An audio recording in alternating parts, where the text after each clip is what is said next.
Good afternoon, everyone, or good morning, depending on where you are located.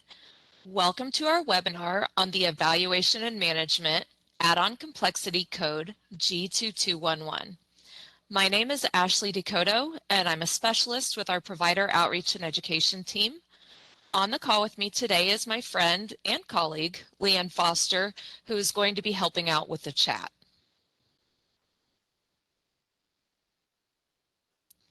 First, I have just a few housekeeping items to go over. We will have a recording of this session available on our website in the Training Center, which is linked here, and Leanne will be adding a link to the chat. It will be available on our website for the next 60 to 90 days, barring any technical issues with the recording. And you can access this without having to access YouTube, as we do recognize that not everyone is able to access YouTube at work. It will also be available on our YouTube channel as long as the information remains relevant and current. So that will be available for you to rewatch, or if you have anyone that was not able to attend today and wants to watch the recording. Also in our training center, you can find a copy of today's presentation. So if you haven't already grabbed that, it is still available for download.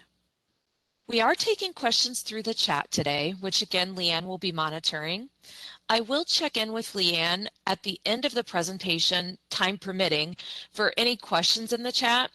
If we don't have time for live chat questions or have more questions than time allows for, not to worry, I will be putting together a follow-up document that will include all questions and answers from today, and I will send that out to all attendees.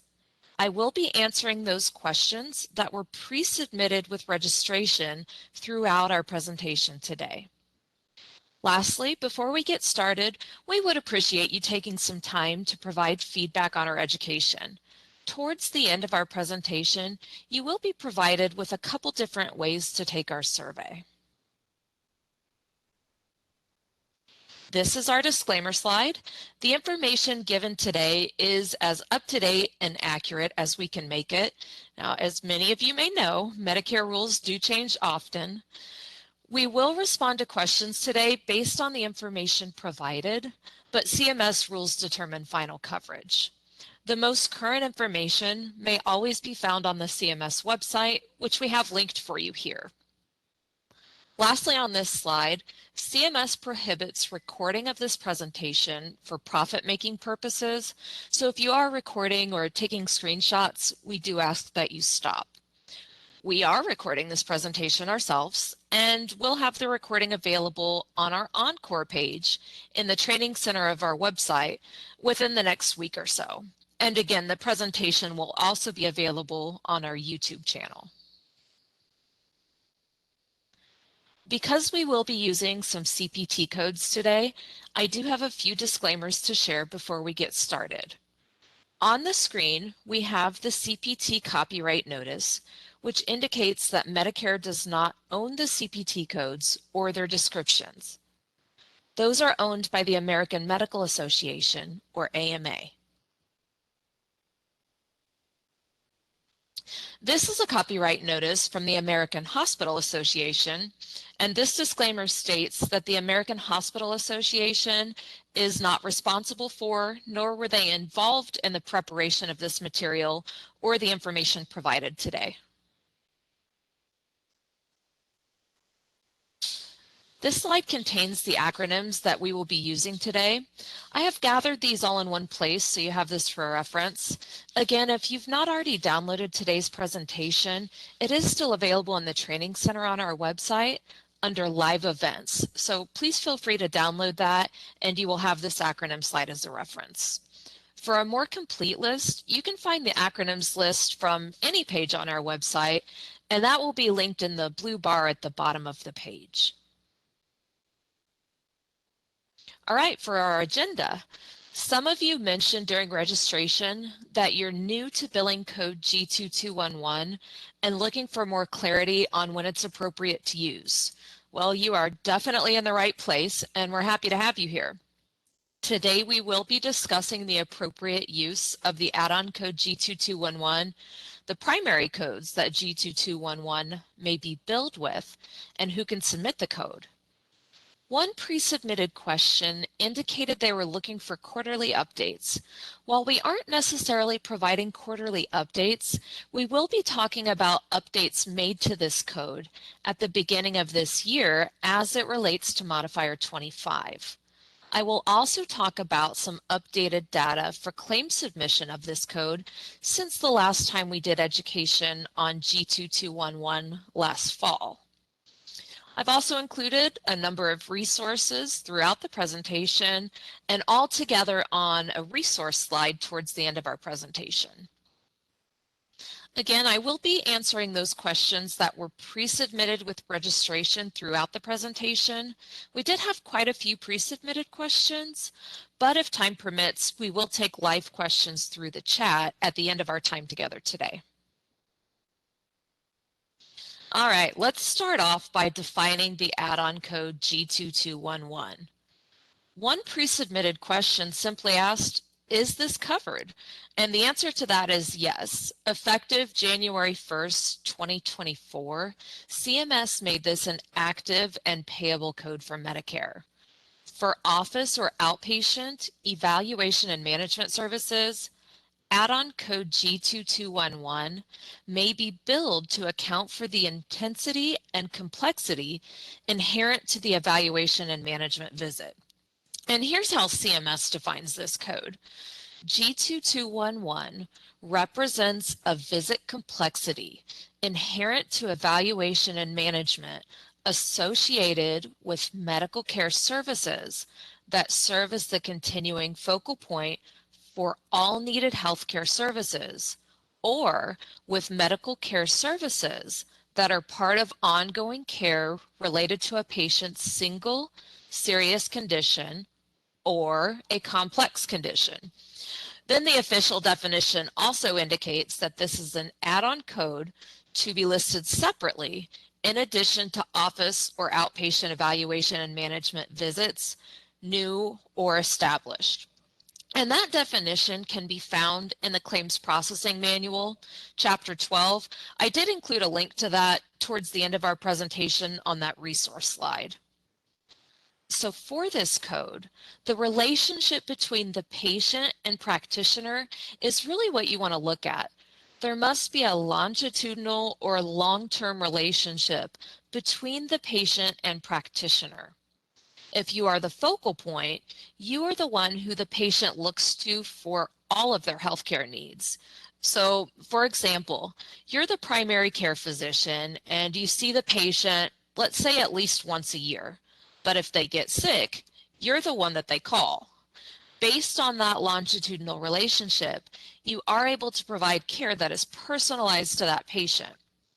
Now, for a single serious condition, the patient has a primary care physician, but you are treating their cancer or their epilepsy, for example. For a complex condition, like with a single serious condition, the patient has a primary care physician, but is also being treated for, let's say, pain, to give an example. The treatment of the pain is complex, for example, because of a previous drug addiction. Your documentation would need to show not only that relationship, but the factors that complicate this condition or make this condition complex for this patient. Next, these are the primary codes that G2211 may be billed with, and these are the office or other outpatient codes 99202 through 99205 and 99211 through 99215. And notice that this add-on code is not applicable with other evaluation and management services, such as emergency department services, nursing facility care, home services. It can only be used with the office or outpatient codes listed here. G2211 is not billed based on the complexity of the visit, but based on the relationship. It does not make a difference if you choose your E&M level of service based on time or based on medical decision making. This procedure code is about the relationship that you have with that patient, and I'm going to talk a little more about that on the next slide. You may have noticed here that there are new patient codes. G2211 can be billed in addition to a new patient code, but make sure your documentation supports that the G2211 requirements are met. Let's give an example. A new patient comes to you and explains that they are transferring care to you as their primary care provider. You are starting out care for this patient and will be the focal point for all of their healthcare needs. Or it could be a situation where a specialist will be providing ongoing care for a single serious condition or complex condition. An attestation statement may be helpful in these situations, but it's not required. So even though a patient might be brand new to you, you can still add this procedure code if you are anticipating that you are going to continue to follow this patient as their focal point of care or continue to treat that single serious or complex condition. One question we get on these codes is, when can you use G2211 with 99211? And as you can see here, 99211 is one of the primary codes appropriate for this add-on complexity code. So, for example, your patient comes in today and sees your ancillary staff who are providing the E&M service. Maybe they are doing, let's say, blood pressure checks. The ancillary staff is providing that service under the Incident 2 guidelines and have that longitudinal relationship with the patient. Then you may build G2211 with your evaluation and management service, 99211. All right, next, this slide talks more about the relationship. There must be a longitudinal or long-term relationship between the practitioner and the patient. And this is whether you are the focal point for all healthcare needs or providing ongoing care for a single serious condition or for a complex condition. And there was some confusion where some were wanting to combine these three things as the requirement for G2211. And you don't need to be all three. You must have a longitudinal relationship with the patient and then meet one of our three options. So you would be either the focal point of care or providing ongoing care for a single serious condition or providing ongoing care for a complex condition. A CMS FAQ tells us that this code would not be used if the relationship with the patient is of discrete, routine, or time-limited nature. And then they give the example of a mole removal or counseling for seasonal allergies. So if you're just seeing them the once for an acute condition and not planning to see them again, this does not meet the longitudinal relationship requirement. We had several pre-submitted questions asking what diagnosis this code can be used with. CMS gives some examples of a single serious or complex condition, such as sickle cell disease and HIV, but these are just examples. There is not an all-inclusive list. The documentation would need to support why that particular condition is serious or complex for that patient. We were asked another pre-submitted question regarding diagnosis, which was, if diagnosis isn't a factor, then how does Medicare know that whatever diagnosis is submitted on a claim is the complex chronic condition? And the answer to that is the documentation in the medical record would need to support that there is a single serious condition, or for a complex condition, why the condition is complex for that particular patient. What complications are there? What is it that makes the condition complex for this patient? We have also been asked, how long must they be a patient to meet the longitudinal requirement? And CMS has not defined longitudinal in terms of length of time, so the documentation will really need to show that relationship. And that is addressed in a CMS FAQ, and we've provided that for you at the end of the presentation. CMS also gives examples of a longitudinal relationship in an article on how to use this code. I've also included a link to that article on the resource slide. But one example given is a patient coming in to their primary caregiver for a sinus infection. As the patient's primary care physician, they're able to determine the best course of action based on what they know about that patient. G2211 captures the complexity and the cognitive load and the continued responsibility of that primary care practitioner as the focal point of that patient's health care. So the complexity here is not in the condition, in this case, the sinus infection.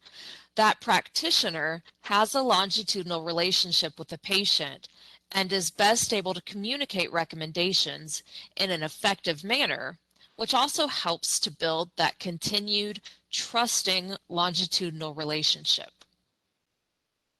Another example of this relationship is, again, a patient with HIV who comes in to see their infectious disease physician. Because you have a trusting longitudinal relationship with them, they are comfortable admitting to you that they have missed several doses of their HIV medication. You communicate with them that it's important not to miss doses, but you communicate it in a manner that makes the patient feel comfortable and safe in sharing this type of information with you going forward. In this case, you have the appropriate relationship and you are treating a complex condition and may bill G2211 in addition to your evaluation and management code.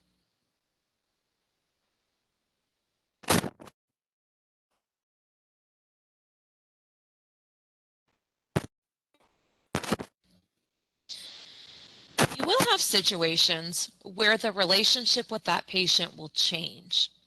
For example, you're no longer the focal point, or the patient no longer has a single serious or a complex condition. In those cases, you would no longer bill G2211. One pre-submitted question was, if a patient has a long-time relationship with the provider, how can the complexity be justified if their chronic conditions are stable? That's a great question. The answer to that is, if the provider is still treating the patient for that complex condition, G2211 can still be appropriate in addition to the evaluation and management visit. Remember, billing of G2211 is not based on the complexity of the visit, but based on that longitudinal relationship. Now, if your provider in this situation is no longer treating that patient for the complex condition, then G2211 would not be appropriate.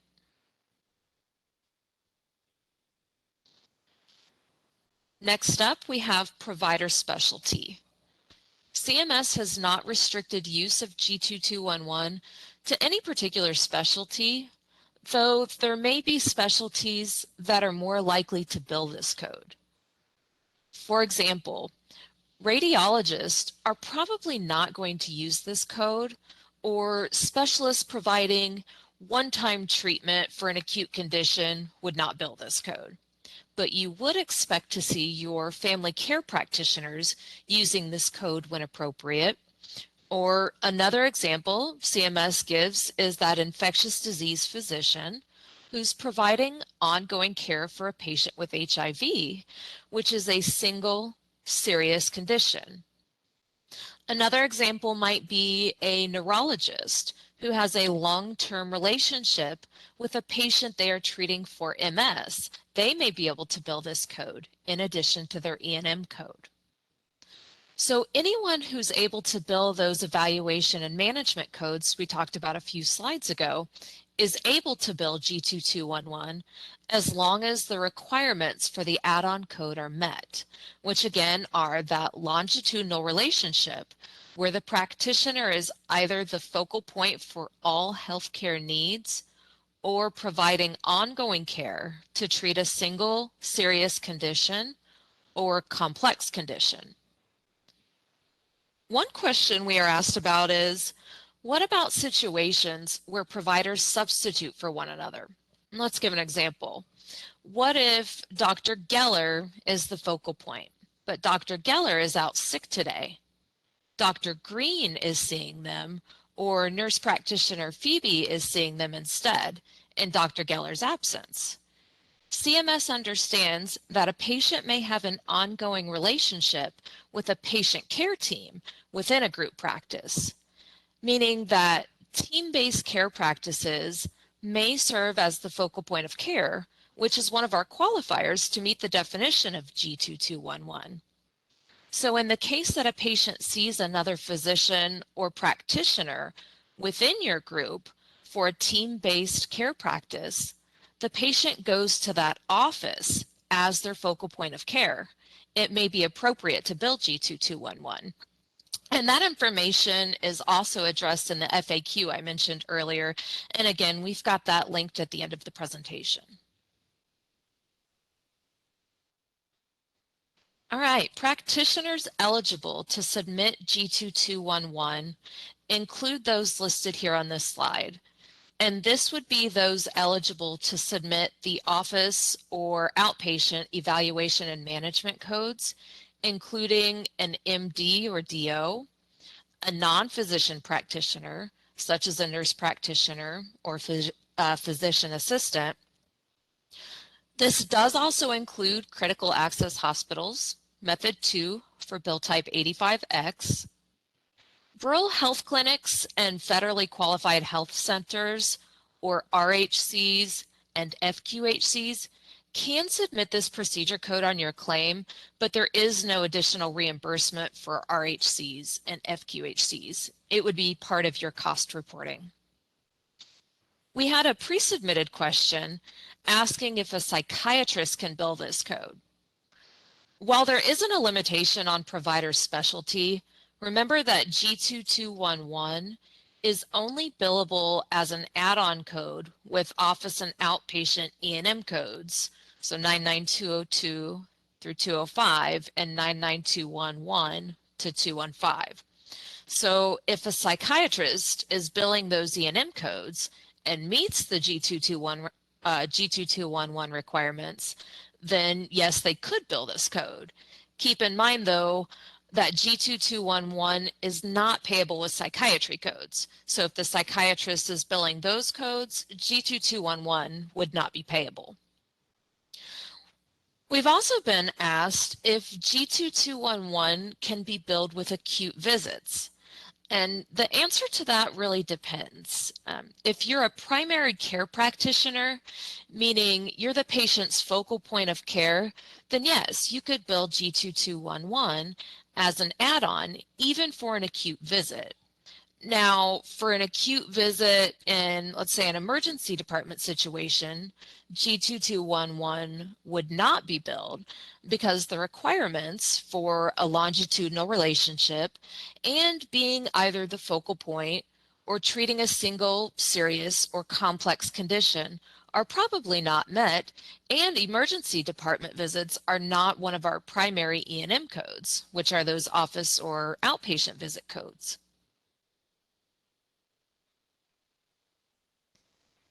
Next, the place of service codes are listed here, and these are places of service that would be appropriate with the associated evaluation and management code.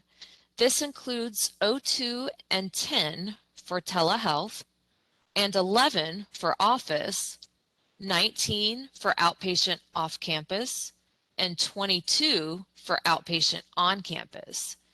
You will use the place of service that you use for the office or other outpatient evaluation and management code.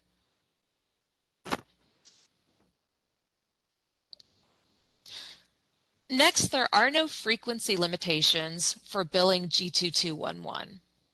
So you can bill this code in addition to your evaluation and management service, as long as you have that longitudinal relationship with the patient and you are the focal point of care or treating a single serious or complex condition. So if you meet the requirements for G2211, you can bill it. One pre-submitted question we received is, can we use G2211 at every visit where we are taking care of an established long-term problem and have an ongoing relationship with the patient? And the answer to that is, well, yes, if you have the longitudinal relationship and are the focal point or providing ongoing treatment for a single serious or complex condition, you could bill this with each E&M service. Another question we've been asked is if G2211 can be billed when prolonged care is billed. The answer to that is yes. G2211 may be billed in addition to your E&M code, even when prolonged care is billed. CMS does not have any restrictions on using this code when prolonged care is also billed.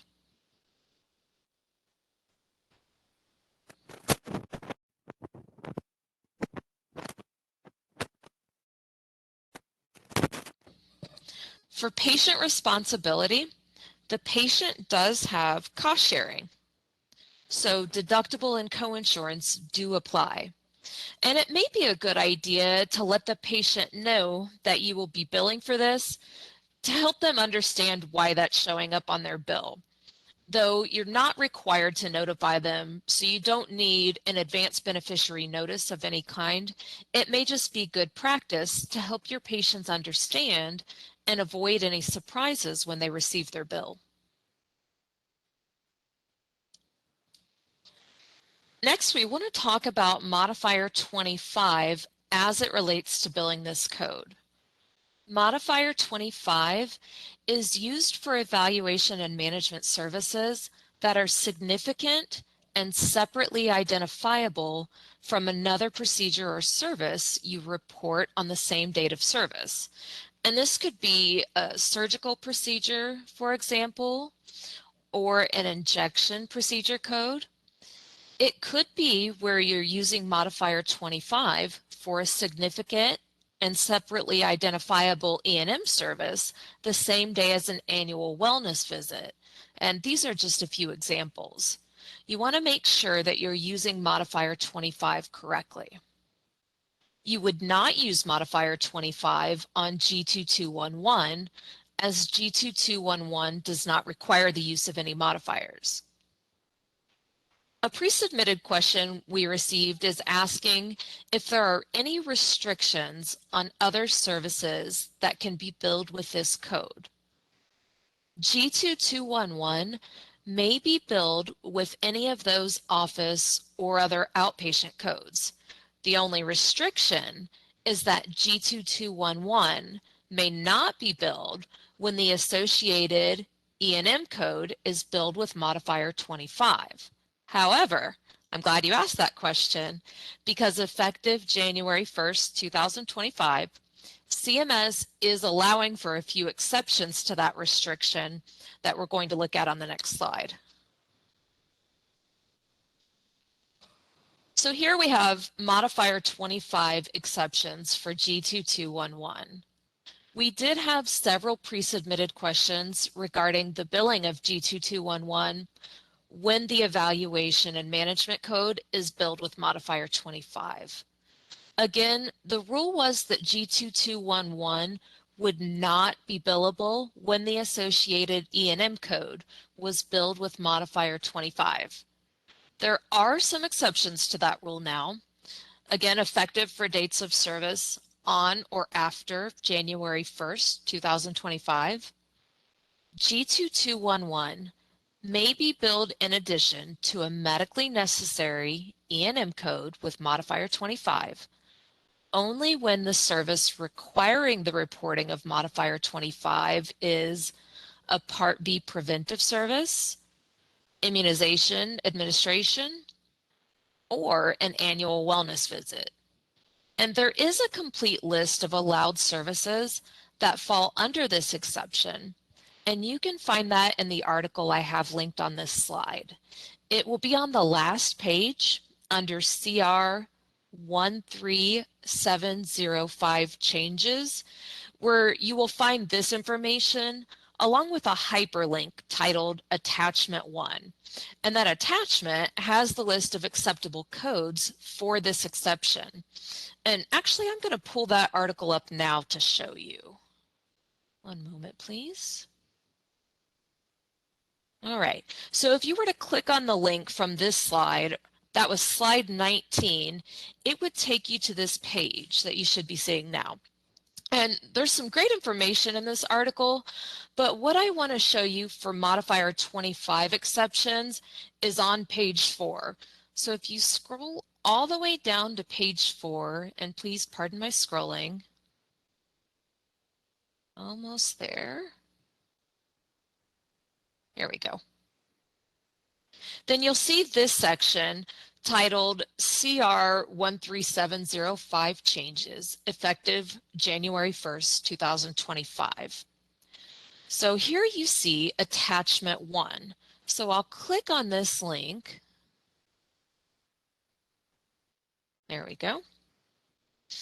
Now, if any services on this list are billed the same day as the evaluation and management service, meaning this is the service requiring use of modifier 25 on your evaluation and management service, only then would G2211 be payable in your modifier 25 situations. Let's give an example. Say you're reporting modifier 25 on your E&M service that is significant and separately identifiable from an annual wellness visit, code G0438. If that code is on this list, then G2211 could still be payable even though the E&M service is reported with modifier 25. So I'll do a quick search, or I'm going to hold down the Control and F key, and I'm going to type in that code, G0438. Since it is listed here, that means G2211 is billable in our scenario. If your service requiring the use of modifier 25 is not on this list, G2211 would not be payable. So for example, if you reported modifier 25 on your significant and separately identifiable E&M service, because your provider performed, let's say, a skin biopsy for a growing lesion on the nose the same day, let's say they've billed that with code 11102, you could look for that code. Let's do that. So 11102. And that's not on our list. So the codes on this list, again, these are all Part B preventive services, immunization administrations, and annual wellness visits. So in our second scenario, with the biopsy of a skin lesion, if the E&M service is reported with modifier 25, G2211 would not be payable in that situation. One last thing before I head back over to the presentation, you may have noticed here that when I searched for that last code, it came up to this page here, which doesn't really look like our list. That attachment that I've been talking about is actually part of the change request, or CR 13705, which is what announced this modifier 25 exception. I just thought I might point that out if anyone was confused as to why this doesn't look like our list. So that list actually begins on page 9 of this change request. So if I were to put in up here in my page number, page 9, that's going to take us back down to our list. All right, now I'm going to pull our presentation back up.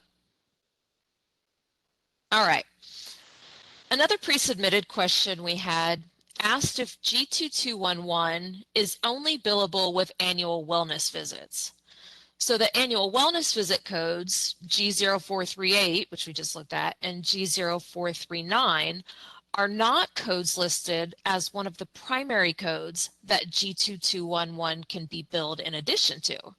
So G2211 would not be appropriate as an add-on code to one of your annual wellness visit codes. Now, if the question was directed at this exception that we just looked at, then the answer to that would be no. These are not the only codes under the Modifier 25 exception, meaning the exception to allow for G2211 when the related E&M service is billed with Modifier 25 applies to all codes on that attachment we just looked at, which included, again, your Part B preventive services, immunization administrations, and annual wellness visits. So for these situations with Modifier 25 on your E&M service, you want to make sure to check that attachment. Some of you indicated experiencing denials as it relates to this exception. In May of this year, CMS issued a directive for MACs to add additional codes to this list.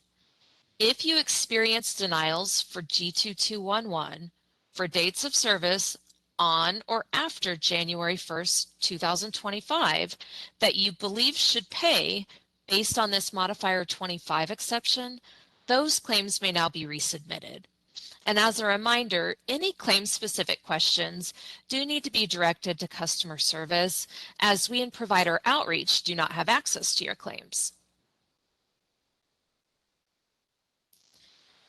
All right, next, we did have a few pre-submitted questions asking about the documentation requirements for this code. First, you will need to document the reason for billing the associated office or outpatient evaluation and management visit. The visit itself must be medically necessary in order to report the add-on code G2211. The documentation must demonstrate medical necessity of the actual office or outpatient E&M visit. For G2211, there are not any additional documentation requirements, but medical reviewers may use the medical record to verify medical necessity of the visit and accuracy of reporting G2211. Documentation to support billing this code could include the length of time you've been treating that patient.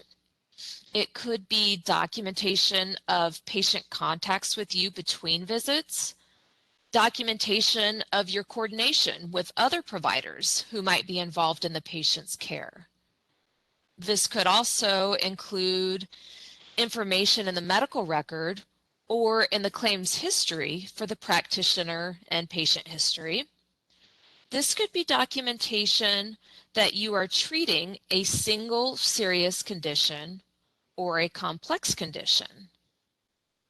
The documentation does need to show that relationship. You could make a note or an attestation statement. For example, you might note that you've been treating this patient for the past 15 years or the past year or whatever the case may be. We did receive a pre-submitted question asking if the physician could just use an attestation statement. An attestation statement may be used to help support that G2211 is appropriate, but there should still be additional evidence in the medical record to support that relationship. We had another pre-submitted question asking, does the provider need to add a statement to the encounter stating longevity with the patient? And the same thing would apply here. You are able to add an attestation on the longevity with that patient, though it's not required. The medical record, though, would still need to include evidence of that relationship. We have received several questions asking about whether certain diagnoses are considered single serious conditions. Again, there's not an all-inclusive list of approved diagnoses. For a single serious or complex condition, CMS states that the management of that condition must require the direction of a practitioner with specialized clinical knowledge, skill, and experience. So if it's not clear to you with the documentation that you have, it may not be clear to a nurse reviewer. And that might be another situation where an attestation would help provide more information. Remember that you must have documentation of that longitudinal relationship with the patient. So you want to look at the documentation and make sure that it's clear that the practitioner has or intends to have for your new patients a long-term ongoing relationship to care for that patient.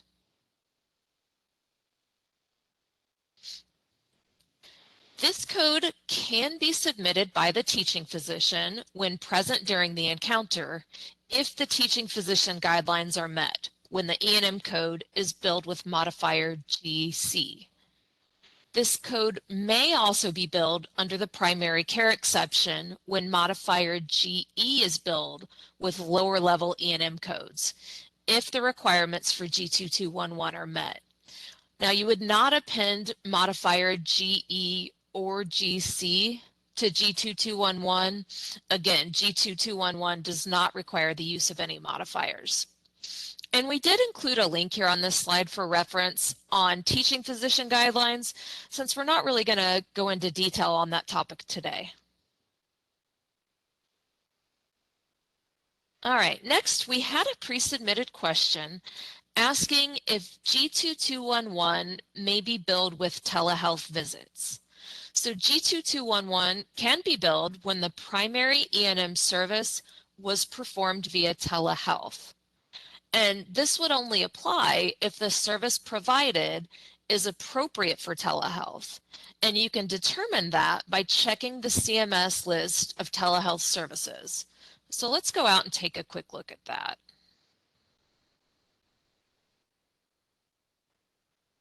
So if you click on the link that I provided on slide 22, or you can even go to the CMS website, cms.gov, and if you search telehealth list, that should be your first search result. So from this page, you'll click on the second link, which will prompt you to download a zip file.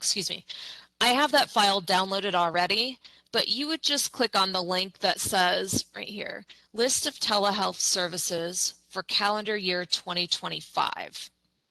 And it will prompt you to save and download that zip file. Once it has downloaded, there you go.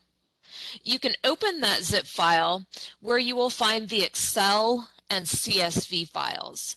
And you can open whichever format you prefer. They contain the same information. My preference is to open the Excel file. And I've already opened the Excel file in preparation for today's event because it can sometimes take a minute or so to load. So here you can do a search for your evaluation and management code.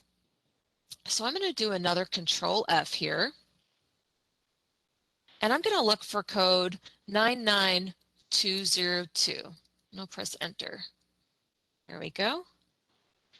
You see here that that code is on the list, actually along with the other officer outpatient codes right here, meaning these are appropriate services to be done via telehealth. Now, just for fun, I'm going to do one more search here, G2211. I'm going to search for our add-on code. And there we go. You can see here G2211 is on the list as well. But I do encourage you to check that list to make sure that whatever service you're providing is acceptable via telehealth. All right, let's get back to our presentation.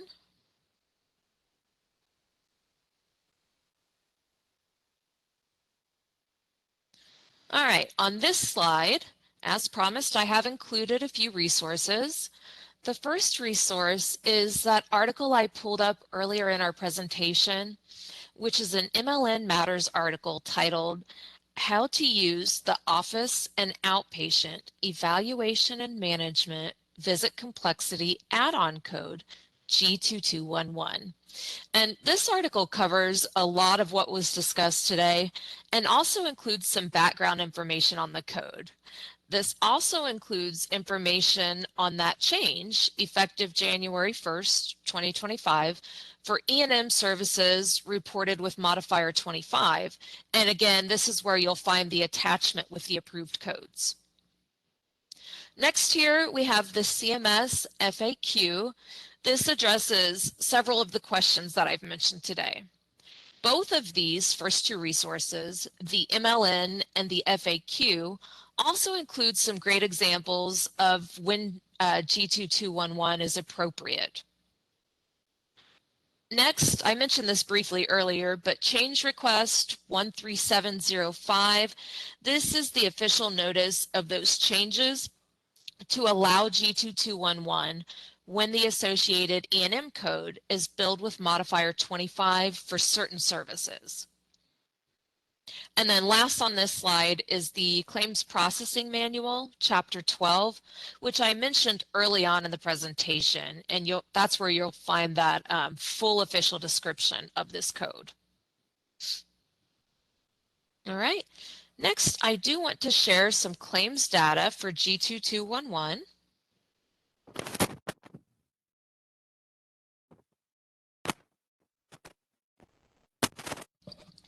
First, for G2211 claims data, I wanted to share these numbers with you. I pulled the data when I put this presentation together earlier this summer. The data pulled was for G2211 claims submitted to jurisdictions 5 and 8, November 1st, 2024 through April 30th, 2025. And there were a total of about 1.5 million G2211 claims submitted during that time. Of those, about 1.4 million paid. It was about 92% of G2211 claims submitted, and that's definitely great news. We absolutely want to see your claims paid appropriately. I did also take a look at the data presented the last time we provided education on this code, and that was back in fall of 2024. At that time, we had about 83% of G2211 claims paid compared to 92% from this data pool. So it was really great to see that improvement. For denials, we had about 100,000 deny, only about 7% of G2211 claims. For comparison again to fall 2024, when we had 14% of claims denying, so again we see improvement. Lastly on this slide, there were about 13,000 claims rejected during this time period, which accounted for only about 1% of the G2211 claims submitted compared to 3% last fall. So all around we've seen success with providers submitting this code for payment. On this slide, we've included top denials for G2211 for that same time period. The first denial here is not payable with other services rendered on the same date of service. Remember we talked earlier about Modifier 25? This could happen if the related E&M service was billed with Modifier 25 and does not fall under one of those exceptions, which were for preventive services, annual wellness visits, and immunization administrations. This could be like our example when the E&M service was billed with Modifier 25 and there was also the biopsy of a skin lesion done. In that case, G2211 would not have been payable.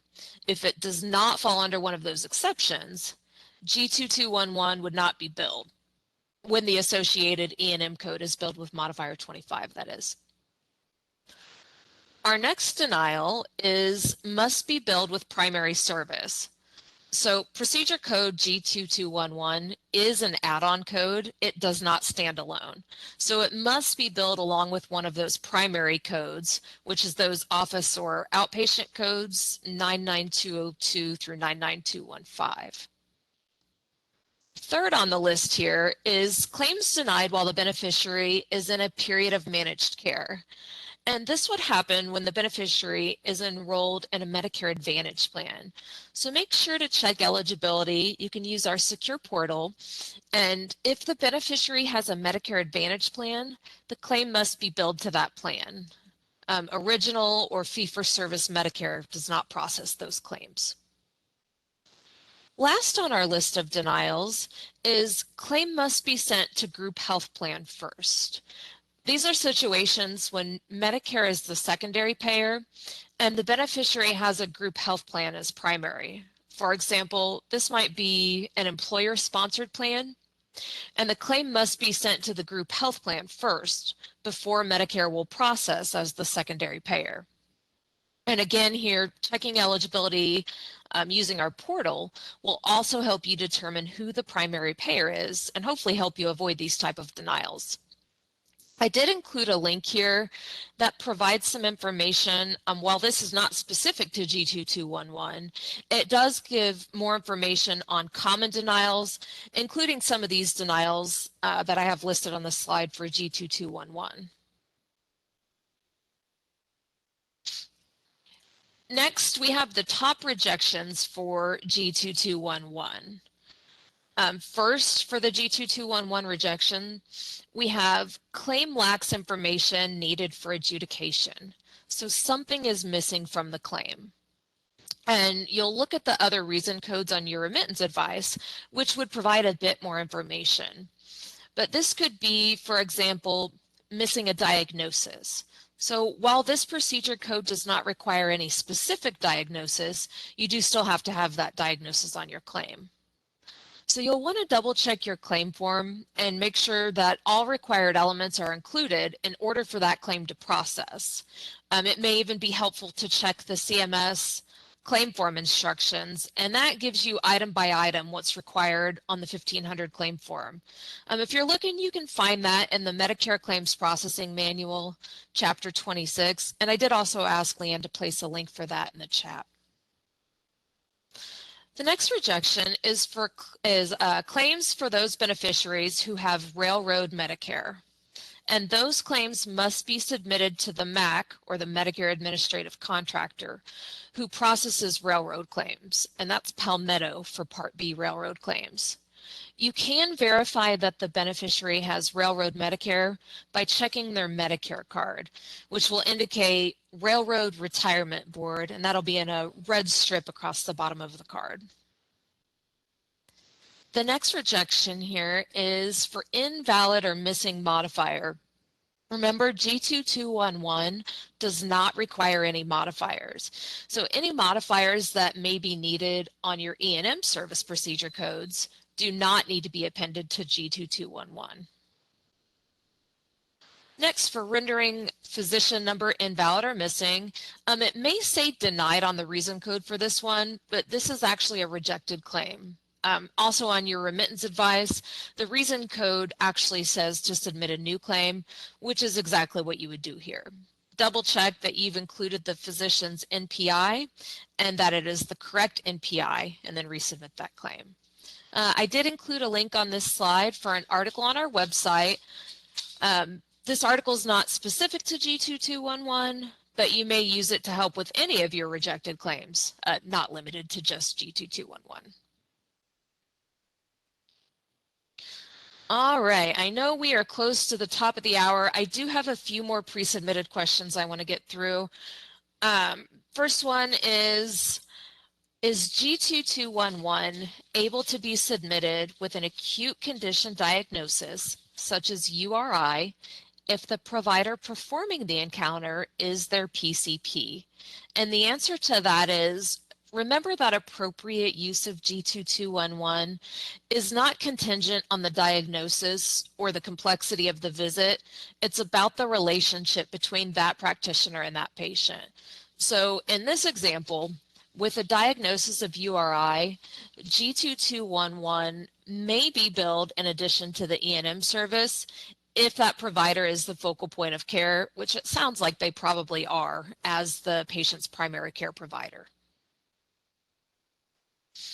Another pre-submitted question was, do you have to bill an annual wellness visit at the same time as G2211 in order to bill it? And the answer to that is no. G2211 is an add-on code for office and outpatient E&M codes. You would not use it with your annual wellness visit. The next pre-submitted question was, if one of my cardiology providers add G2211 to his patient visits for a particular diagnosis, and the patient's primary care doctor happens to add a G2211 to his patient visit with that patient for the same diagnosis, is this acceptable? And then they add that neither provider would know that the other has added this code. And the answer to that is Medicare would not expect to see two providers billing this code for the same diagnosis, though G2211 is not based solely on diagnosis. Documentation would need to show what the medical necessity is for both providers being involved with the same condition. Now, in the case of a primary care provider and a cardiologist in this example, they're providing different services to that patient. One is the focal point of care, and the other is treating either a single serious or complex condition. Both may be able to bill G2211 if the documentation supports the longitudinal relationship. Now, what if there are two different specialties billing the same diagnosis for the same patient? For example, medical oncology and radiation oncology. Well, in this situation, they're both billing the cancer diagnosis, but they're each providing a different service to that patient. So that could be a situation where they are both treating that single serious condition and might add G2211 for their E&M services if they both have that longitudinal relationship.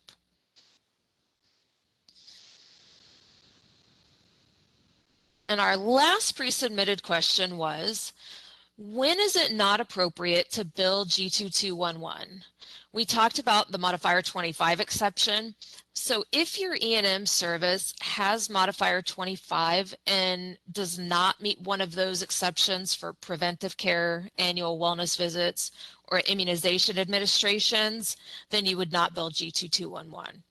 Otherwise, it also would not be appropriate if you don't have a longitudinal relationship or you're not meeting one of the three requirements, either as the focal point of care or providing ongoing care to treat a single serious or complex condition. All right, since we are almost to the end of our scheduled hour, and we do want to be respectful of everyone's time, we won't be taking questions live in the chat. Not to worry though, I will be providing answers to all of those questions asked in the chat, and I'll be sending that out to all attendees in a follow-up document. We do want to make you aware of a process change for customer service. To better serve our providers and streamline call handling, the Provider Contact Center, or PCC, will accept only one NPI and PTAN combination per phone call, and this will be effective August 4th of this year. This change is being made to improve call efficiency, decrease call wait times, and ensure quicker resolution of your inquiries. What this means for you is that going forward, each call to the PCC must focus on a single NPI PTAN combination. If you need assistance with multiple combinations, please place separate calls for each one. In a few minutes, you will receive an email to thank you for attending, and you don't want to delete this one without reading it. The email contains your certificate of achievement. The email will look like what you see here on your screen and has your name and contact hours if you need to turn it in for credit towards continuing education units. If you do not receive the email, a few things may have happened. First, you may want to check your spam or junk folder.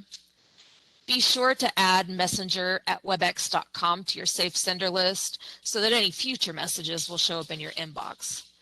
Also, if you joined by phone only, you would not have received this email as there's not a way for us to capture your email systematically from our attendance record. Not to worry though, if you joined by phone, you are able to email us with the phone number you joined with. And Leanne will be adding that email address to the chat, and we do have it here on this slide. If you do think of any additional questions, you have 7 days from today to submit them. You'll send those to our education mailbox and make sure to put G2211 made easy in the subject line so that they make sure that those come to Leanne and I. I'm not able to access any claims history again, so make sure to contact customer service for any claims related questions. All right, lastly, please take a few minutes to complete the survey. Tell us what you liked, what we can do better, and suggest topics for future education. Your feedback really is invaluable in ensuring education that's timely and effective. There are different options to take the survey. You can use the link in the chat, or when you exit today, you'll be prompted to go to an external site. And that external site is the CMS Qualtrics page. The prompt will look like the picture we have shown here with the little yellow triangle. We included that image so that you know this is safe. It's not malware or anything like that. We do make changes based on your survey feedback. Here we've included some changes made recently. Based on survey comments, we added chapters to our YouTube videos so you can easily navigate to specific information in the video. And we've also added training indicators to our education to help registrants better understand if that education is suitable for them. On behalf of myself, Leanne, and all of our provider outreach and education team, thank you so much for participating. We look forward to your survey comments and hope to have you join us again for future events. You may now disconnect.